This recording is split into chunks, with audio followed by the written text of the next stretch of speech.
Pennsylvania at the National Soldiers Cemetery. Now we're going to take you a quick tour around this place. Now we're not history buffs or anything, but we're going to try to explain to you a little bit what's all in here. Yeah, we have a book. We have a book. We've been here several times with the guides and went around. You need to go with them. You need to go with them, but we're going to just take you a quick walk around and show you some of the highlights of it. So are you ready, Bobby? I'm ready. Let's rock and roll. Let's rock and roll.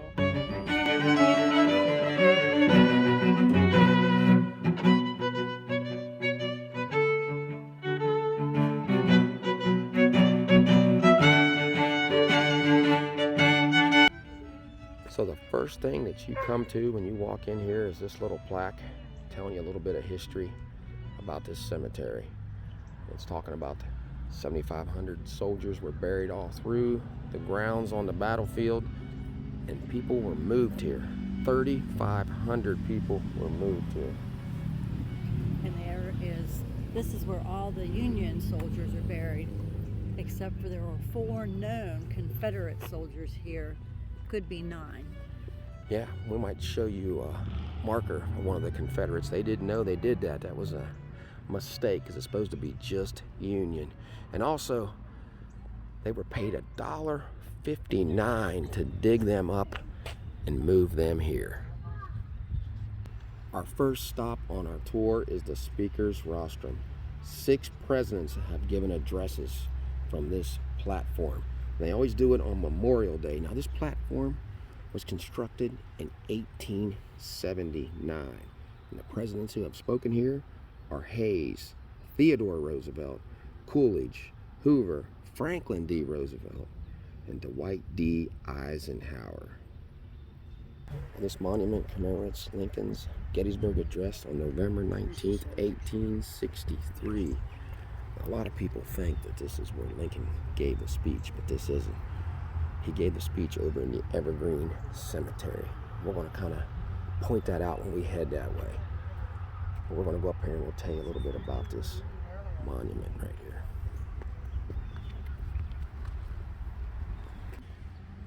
Now, this monument was built in 1912 at the cost of $5,000. Now on the right side is the Gettysburg Address. I think probably most people out there have probably heard that one. Starts off with 407 years ago. Now this bust is pretty good likeness. Looks really good. And on the left side is the letter that Dave Wills sent to Lincoln. Okay, directly behind the Lincoln Speech Memorial are some of the graves of the 3,300 burials from post-Civil War conflicts. The rest are located in the northwest section of the cemetery.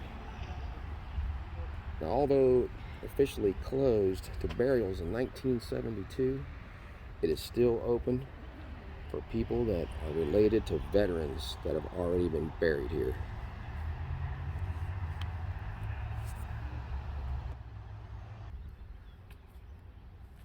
Okay, right to the left rear of the Lincoln Speech Memorial are 2 other monuments. This one is from Hall's 2nd Maine Battery B.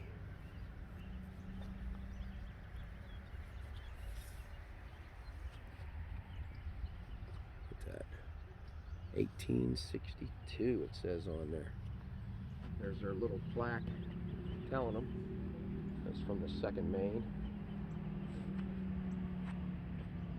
And another cannon right to the left. Now let's go look at the other one. The monument to the 1st Massachusetts.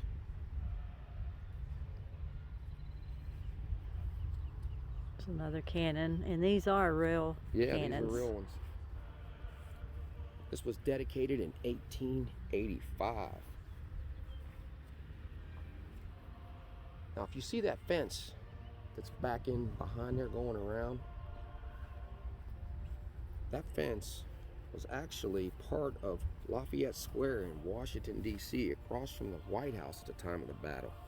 and it was moved here in 1933. Little known fact that a lot of people probably don't know that fact. I didn't really know that. As you walk through here, this place is really pretty. Look at all the trees. It's really peaceful. Over to the right is the Evergreen Cemetery. Now we're kind of headed up to the First Ohio Light Battery Monument. This was dedicated in 1887. We'll go up to it and see what it says.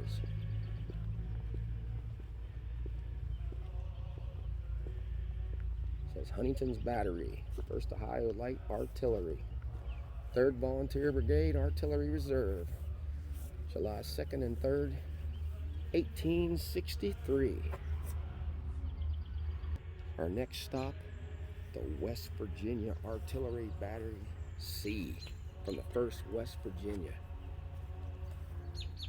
This monument was dedicated September 28th, 1898. It closely resembles the other West Virginia monuments placed on the battlefield. It's kind of faded out. I like the little cannons on there. But it's faded out. It's hard to see. It has a couple cannons inside it also. So we're going to head on down and see where we come to next.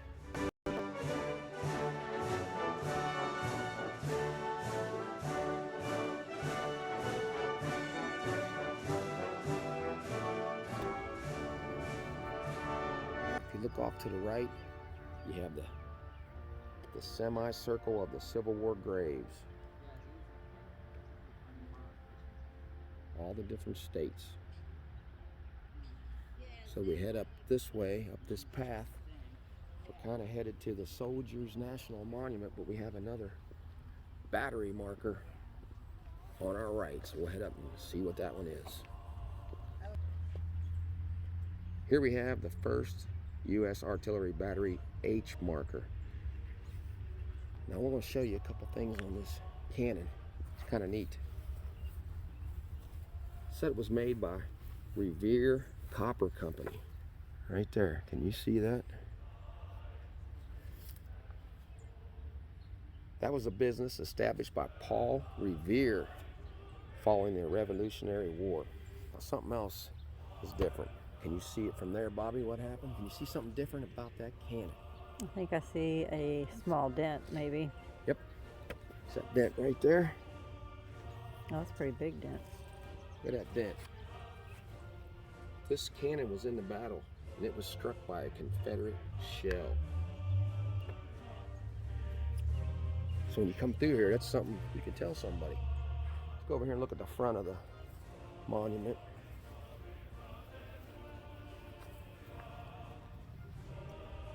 This is the Kentucky State Memorial, placed here on November 19th, 1975.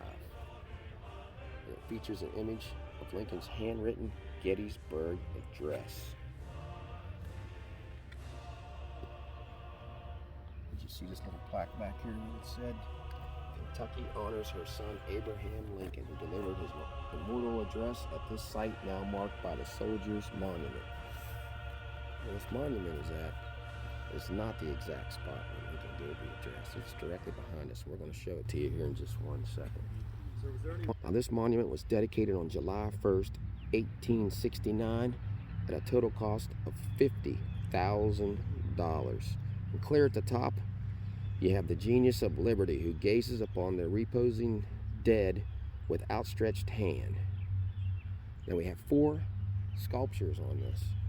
One of them representing war, the other one history, plenty, and peace. So we're going to go up and look at each one of them. That first one on to the left is war. Yeah, the one with the gun. It's a resting soldier representing history. She's listening to war and recording the names of the dead and their deeds in her book. This statue represents plenty, meaning peace and prosperity. It looks like she has, is that wheat, Wheat. in She her has hand? wheat. Now this statue represents peace, symbolized by the mechanic with his tools working to rebuild the nation. So there's all four of them.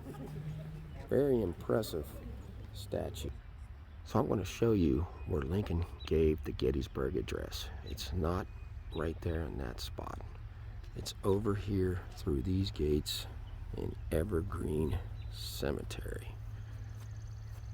It's right next to that mausoleum, right there. Somewhere in there he gave the Gettysburg Address.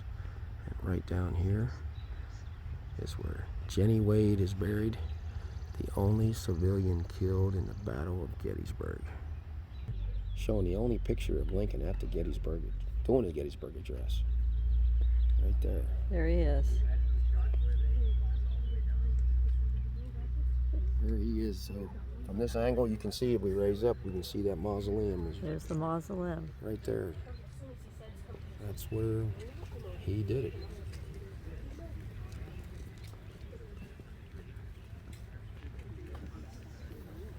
Well, if you look on the sign, I just noticed, Bobby. Look down in this corner of this sign right here. So the location was never marked, but is believed to be in the Evergreen Cemetery on the other side of the iron fence. So it kind of does tell you. And we actually heard that when we did a ranger tour a few years ago. And I've read that in other manuals about that too. S Artillery Battery G marker. This was placed here in 1907, and somewhere between 1907 and 1908. As you head down this path, take a look over to the right in Evergreen Cemetery, and there is the famous gatehouse. If you ever get a chance, you need to go check that out. That was here during the battle, and it has been in paintings and books and all kind of different stuff. So you need to go see the front of it. It's really neat. Here we have the unknown soldier section. There are 979 graves in this cemetery of remains that are unidentified by name or the unit in which they served. Graves in this section, marked only by small numbered stones, are those for which no identification whatsoever could be found. That is sad. It is sad. State monument. This is 50 feet in height. It was dedicated in 1893, and it's the second largest monument on the battlefield, only behind the Pennsylvania Monument. The figure at the top is actually crying as she gazes upon the dead of her state and extends a wreath to them. That is huge. It is. So we'll walk down here and check out the front a little bit of it.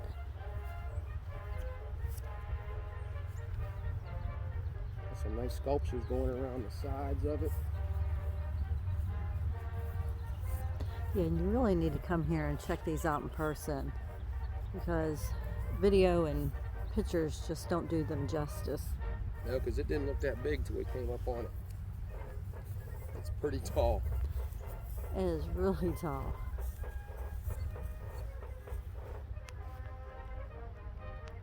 There she is, way up there.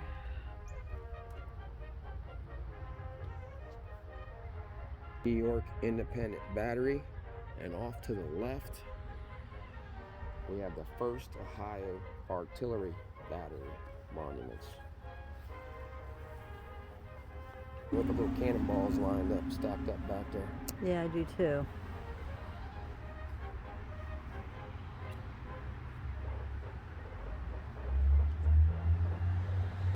So as we continued down the path about halfway through the cemetery, come across this statue of John Reynolds.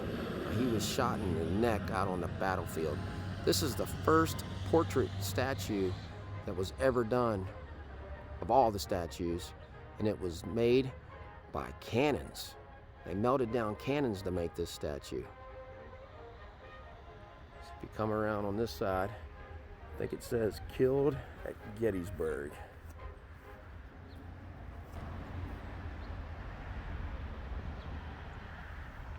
Pennsylvania Infantry Monument. It was placed here in July 1886. Now off to the right, you have a brick home that was known as the National Cemetery Lodge, which was the home of the National Cemetery Superintendent.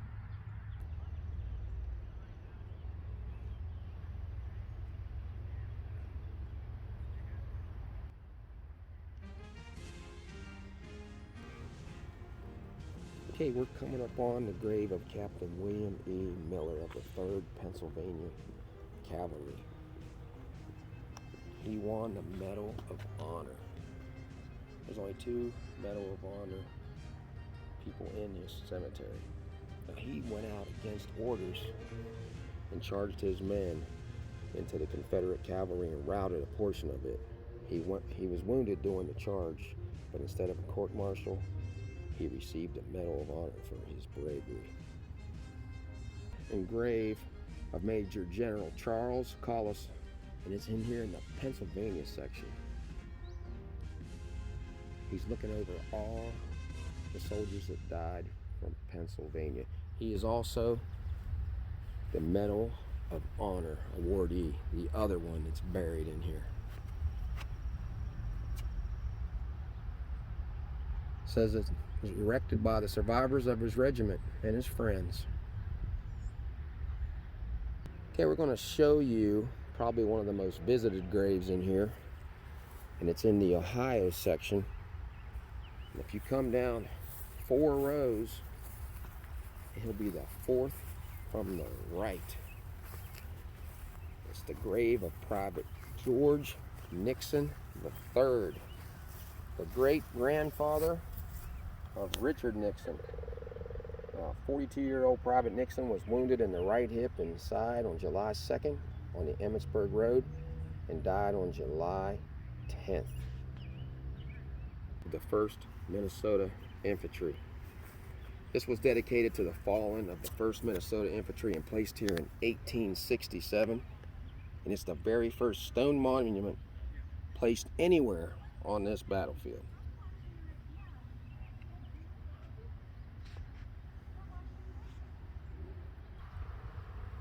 Okay, we're in the Connecticut section of the cemetery.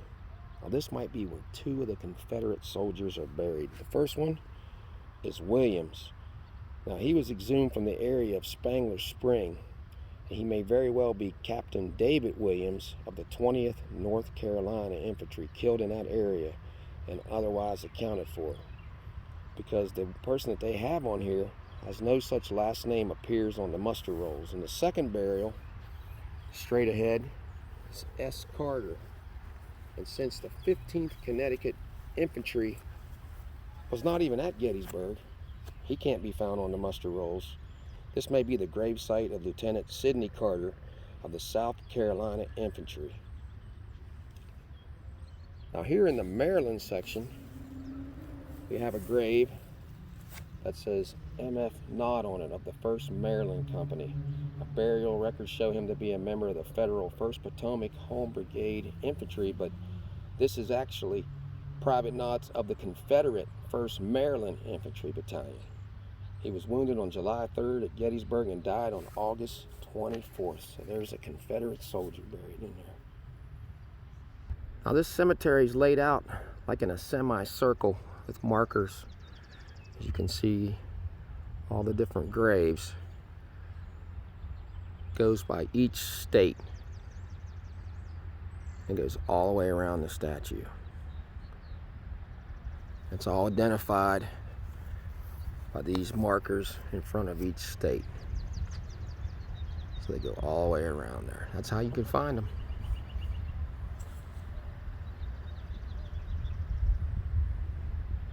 Yeah. There are 11 bodies here.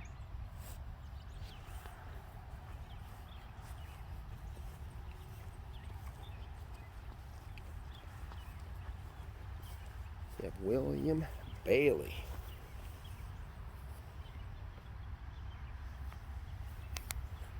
Yeah, Sergeant George Collins. I think that's Shelby was the last name on that one. We have Simon Maine. John Brown. That is not the John Brown from Harper's Ferry. Aaron Austin. Theodore Stort. George Berger. Martin Scott. Captain W.N. Harris. Here we have the main section. Now, if anybody's enjoys the movie Gettysburg and are fans of Joshua Chamberlain's 20th Maine that was on Little Round Top, a lot of his regiment is buried here. And they are buried in rows 2, 3, 4, and 5. So if you want to come visit any of them, this is where you need to come.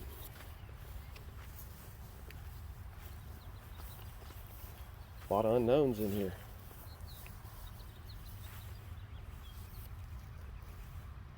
So all these guys in these first 2, 3, 5 rows are on Little Round Top.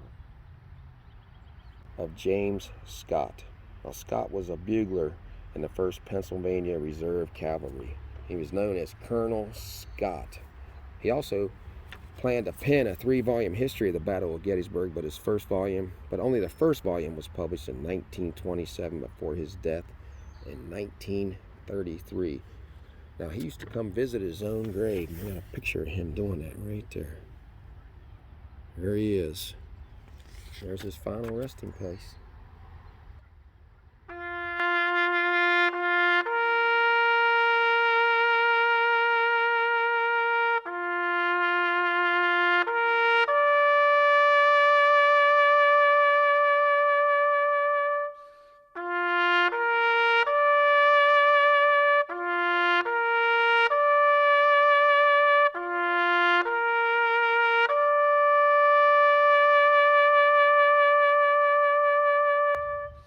Now, this monument marks the spot of the 1st New Hampshire Battery Light Artillery, and they fired 353 rounds on July 2nd and 3rd. That is a lot. National Cemetery Annex. Well, this is not in the same place we were just at. We're going to go check it out. I have a squirrel up there. I want to see this monument up there.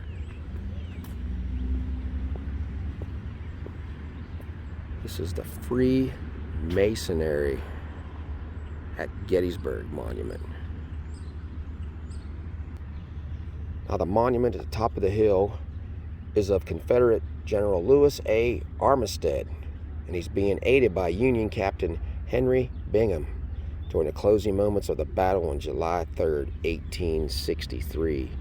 These officers were among the estimated 15,000 Freemasons who fought here at Gettysburg. So we're going to walk up there and take a look at it. Now, I didn't realize that this was a Mason cemetery. Thought it was just a monument up top of this hill. Should have figured that out when it said it was part of the cemetery annex.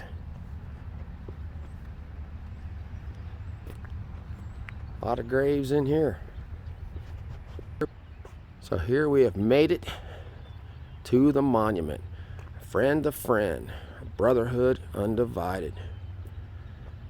That is detailed. Very nice sculpture. You have all the different states that fought in the war going around it. And then behind me, you have a bunch of different graves of Masons all out through there. So this is a pretty nice place to come. I've never come and visit this place before.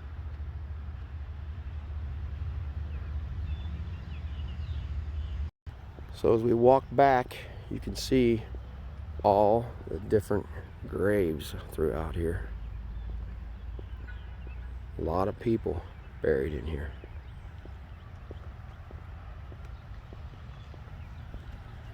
You enjoyed our little trip through the Soldiers National Cemetery here at Gettysburg.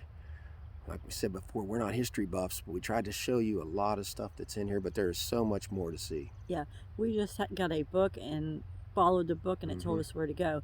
But if you come up here, we think it's in April or May, and you can do the tours with the rangers, and a lot of those are free. Yeah, and they'll tell you a lot more. They'll go out and pick out a lot more stuff, and we can show you. But just walk through it. Walk through it on your own. It's peaceful, and explore it. There's a lot of stuff to see here. So if you like this video, give us a thumbs up and subscribe. Yeah, so until we meet again, J and B have left the building.